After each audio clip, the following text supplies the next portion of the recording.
Assalamualaikum, welcome back. We are here with the second part of the poem Inklings from the Dark, right?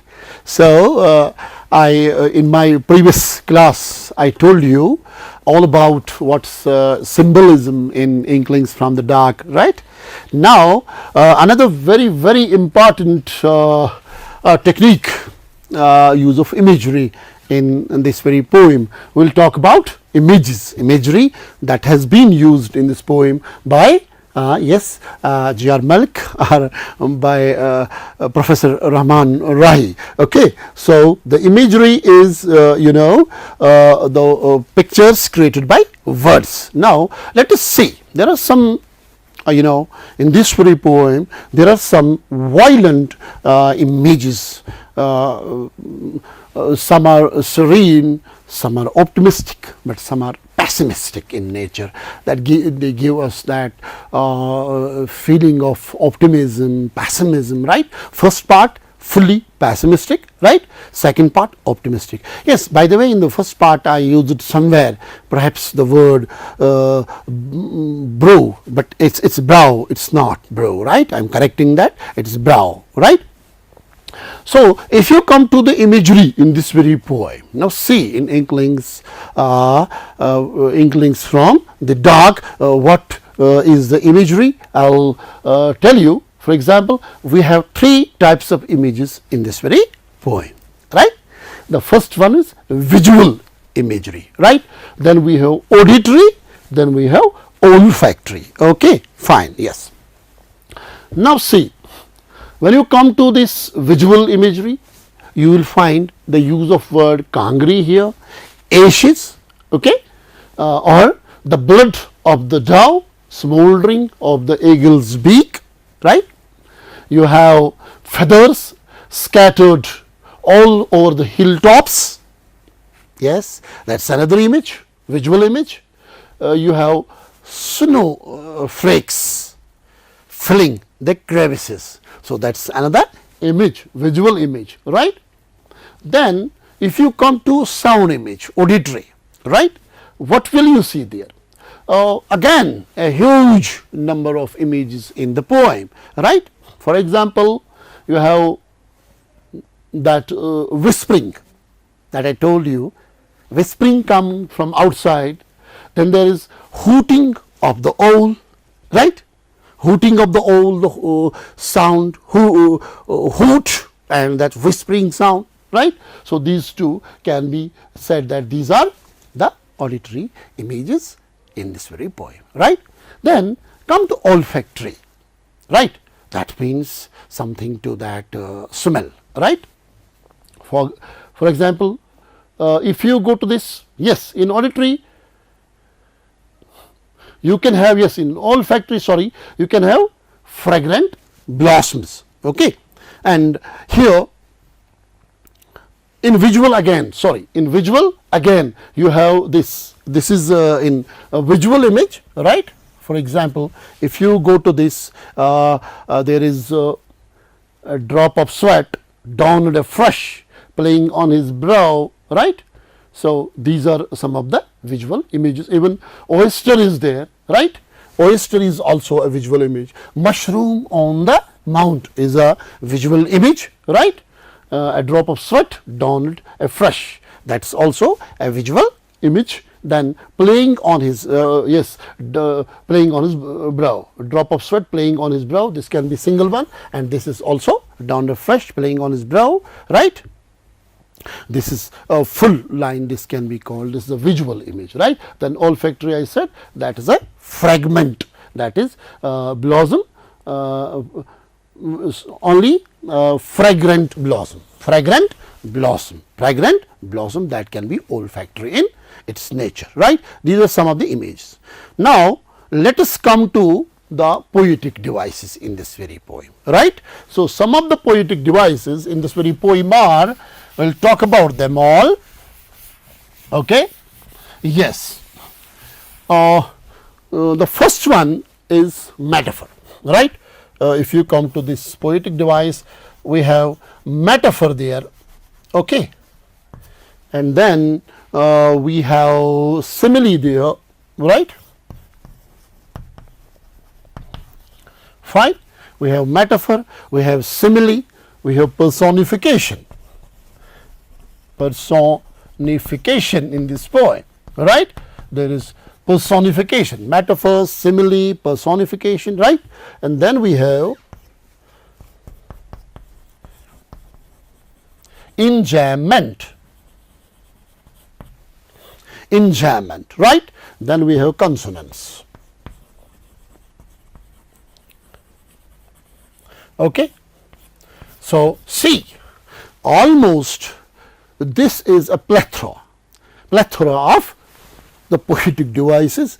One who learns this poem, I feel that he will find all the important poetic devices that you need in class 12th in this very poem, right? So, for example, in metaphor, what do you have? You have thread of my fancies, thread of my fancies. So, that means dream. His imagination stands for the thread of my fancies is actually the dream that is evolving in his mind, that he is actually experiencing, right? Then wild shadows of mind, depths, wild shadows of mind, wild shadows of mind, deep down in somewhere in the brain, right? Somewhere in the maybe heart, helpless ashes, right? Helpless ashes. So, ashes, helpless ashes can stand for, if we go deep down, it can stand for people. It can stand for someone who will give you comfort, comfort giver, provider, someone who can be a helper, who can lend a helping hand, and a person who can encourage like that. So, comfort giving, right? Helping, encouraging like that, right? So, in simile we have one word like moon-struck man. Moon-struck man. So, that means the poet compares himself with the hysterical kind of person, with a crazy kind of man, right? So, crazy man, right? So, that is simile. Then, if you come to personification, right, giving human qualities to non-human entities, right, things. For example, here we say in personification we say ashes kissed my feet. So, ashes, in Kangri you have ashes, you understand. So, that is kissing the feet. So, this is a human quality, human attribute given to ashes, which has no life, right. So, this is called personification. Yeah, or another one example is there in this very poem. Drop of sweat playing on his brow, drop of sweat, drop of sweat playing on brow, right? Drop of sweat playing on brow. So, here pasina, drop of that pasina as playing. So, again a human kind of thing, but it has been attributed to the, yes, sweat. So, again another example of personification, right. Then you have enjambment in this very poem. For example, if you go to the line, and rose and lean my back against the wall, the line continues, with the cool of the winter, with the cool of the, actually the line is up to this, but the thought goes into the second line, with the cool of the winter in the marrow of my breast, right. So, the thought goes to second line, the sentence is run over, right. When one thought, one sentence runs over and goes to the next sentence, there is no pause at the end of the line. That is called enjoyment. Here in this poem you will find this also, right. There are 3 more other examples. Right. Then you have consonants, where I said that last time in one of my lectures, that when these letters, not vowels, right, these consonant letters, when they are irregularly in a line, maybe somewhere it is in the beginning, in one word in a line, and in the next word it is at the end or in the middle, but it is a regular occurrence of these consonant sounds. For example, here I see in one of the lines, there are so many examples, but I have selected one, sighted deep, right, sighted deep. For example, sighted deep. Here you will see this example, the end is the first word and the it begins the another word. So, this can be an example of consonants. Okay, great. Then we have some 2 more devices, literary devices. They are connected to music in the poem, right. What are they? They are alliteration and assonance, right. They are alliteration, okay, alliteration and assonance. For example, if you go to alliteration, what will you see in alliteration? For example, yes, in alliteration we have, for example, a word like this, the same old fashion. I will write it here, the same old fashion, right. It is the same line, it continues, the same old fashion, right. It is somewhere in this very poem, right. The same old fashion, yeah, in the 3rd line of the poem, in the same old fashion smoldered the blood of the doe. Is it that? Smoldered the blood, smoldered the blood, okay. Smoldered the blood, okay. See, sometimes I at one place I wrote SMOLD, right. So, that is American kind of pronunciation of this very word. So, you have such kind of things when you come to laptops, computers or these electronic gadgets, you will see that they have different spellings. It is actually American and British kind of spelling that sometimes maybe in some of the class I will talk about this, how the spellings are different. So, that is why sometimes we as teachers or maybe as you students, you may remove this U type of thing, and there are so many other words. So, that is actually we are conscious to the machine, and that is what they do. And here I have added the U again, smoldered the blood. Now, see what is the alliteration. Here we have the t sound, and again we have this t sound here, right. So, repetition of consonant sounds at the beginning of the words, right. Then you have, for example, s sound, same old fashion, smoldered again, right. So, this is in this very line, t and t is repeated, s and s is repeated. 2 examples of alliteration in this very line. Okay. Now, coming down to assonance. For example, there is an example, there is a line like this, my lips whisper window. So, this is a line 3 times a sound in my lips, a sound is repeated, whisper a sound is repeated, window a sound is repeated. Okay. So, that is assonance used in the poem. Likewise, I told you about consonants. Now, coming to the crux of the poem, that is the connotative understanding of this very poem. Okay. Now, I will tell you what how we will decode, how we will try to understand the metaphysics behind this poem, right. The poem goes like this. The poem talks about destruction, simple, that we have understood through when we understood the symbol of eagle. It talks about violence, despair and finally hope in the last stanza. For example, the poem begins, this is a connotative understanding of the poem. The poem begins with, the poet begins with his imagination running out wild when he says that fancy is silent, wherein the eagle symbolizes a powerful class of society, right? A force, nation that's absolutely dominating and violent in nature. Yes.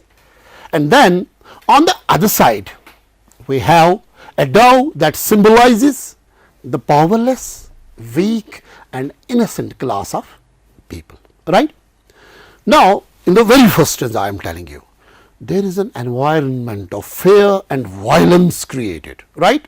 That can be seen dominating the first part of the poem. Okay, this is the connotative understanding I am trying to share with you. The dominating forces are on rampage, like the eagle. You see, their hands are filled with the blood of the innocents. The mountains, even you can see, for example, the mountains, in fact, the entire atmosphere is gory, and body parts, even burnt skin of the innocent people, innocent beings, can be seen scattered all around.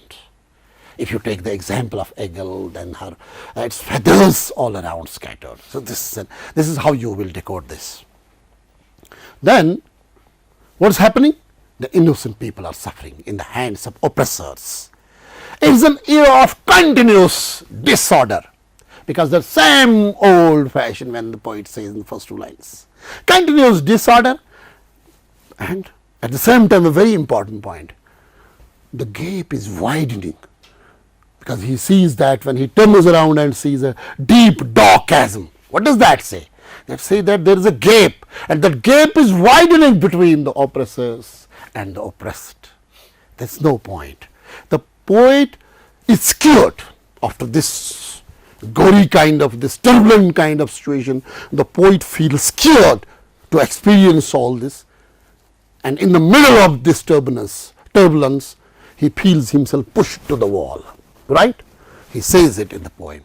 And then he experienced the noise, the whispering that comes from outside of this. This is complete disorder outside, and the snowflakes that are filling the crevices. Then another very interesting point. He finds a mouse who represents weak people, who represents quiet people, who are not able to speak up.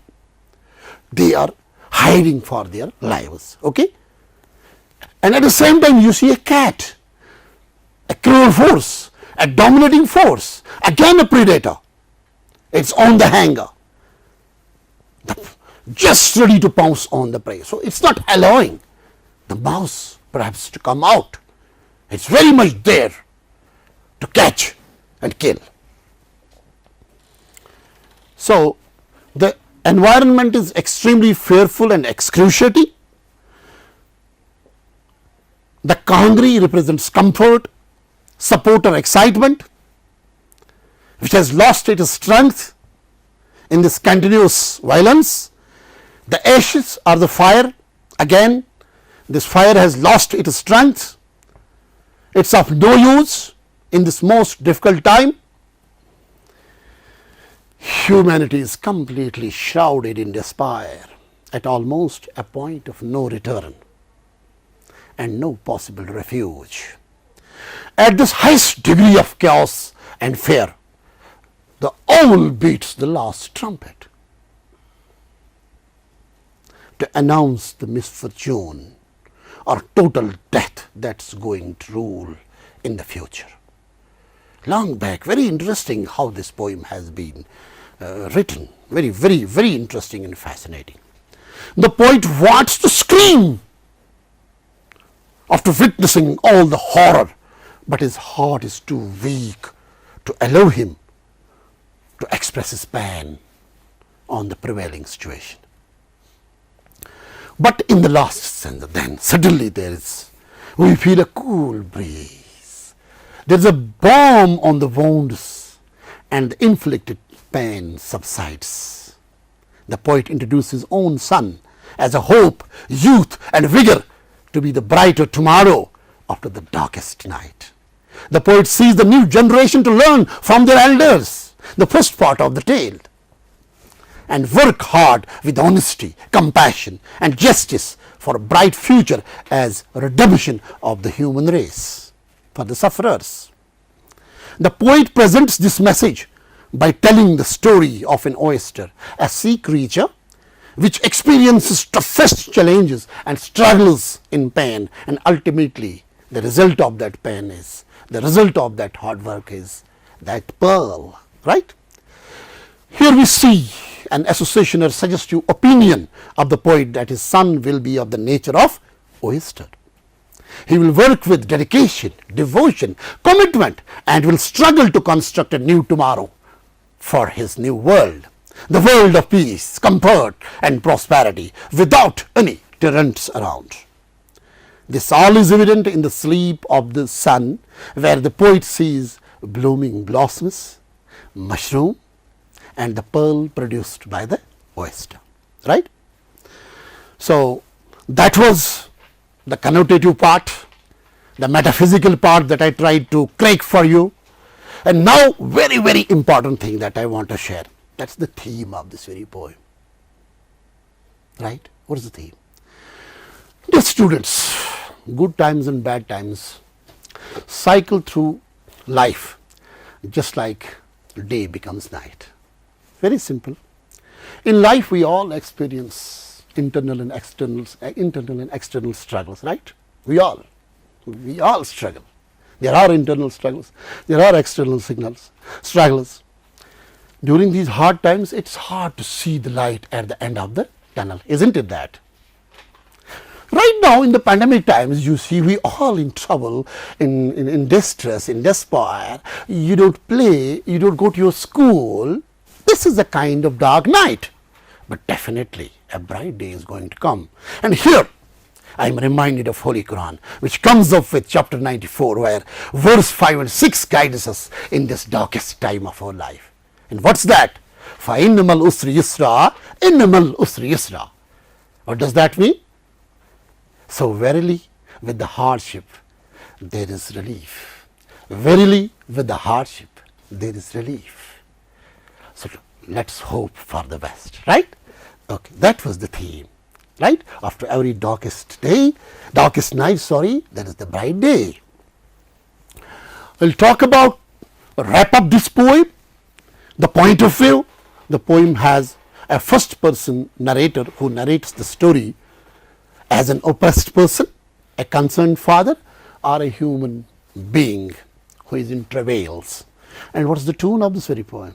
Sad, definitely, in the first two stanzas, and in the last stanza there is some hope, right? Yes.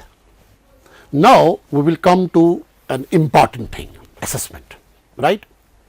See, I just shared with you the theme of this poem, right? But for example, every cloud has a silver lining. In the light of this very poem, explain this very quote, right? If you can, this is a proverb, if you can do that, that will be great. Do it and share it with your class teachers. Fine, excellent, that's great. Now another question, write it down. How has the sun been described in this very poem, right? In the second stanza, I described that in my denotative part, connotative part, through symbols, everywhere I told you, right? Do that. And yes, these two important lines, write down a reference, explanation with reference to the context. Only these two lines I want it here right now. Perchance he was dreaming the rest of the tale, perchance the oyster had labored forth a pearl. Is that fine? Okay. Do these three questions, okay? And yes, then the last important thing, there is a wonderful poem. If you really love to do it, there's a wonderful poem, and that has been written by John Keats, and the name of the poem is To Hope. All right, read that poem and enjoy that poem. That will definitely help you to understand this poem in more better way. I hope that this lesson will help you to crack other poems that are on your course in your textbook. Today I think it was a complete orientation of poetic devices, symbol, image, other poetic devices, alliteration, assonance, consonance. I almost discussed everything, right? But it comes back to your shoulders. Sit back, right? With complete confidence. Every teacher is there for you, but you take care of your health. That's very important at this very important time, right? Because you know there's complete surge in pandemic cases here and there. Every time there's a kind of fear again, because infections are on rampage. You have to take care of your health first. Second, education. Get back to your studies, back in the home. Sit back and take the notebook, jot down these things and revise them, and inshallah future will be absolutely bright for you. With this remark, I take permission from you. Thank you. Wish you all the best. Assalamu alaikum.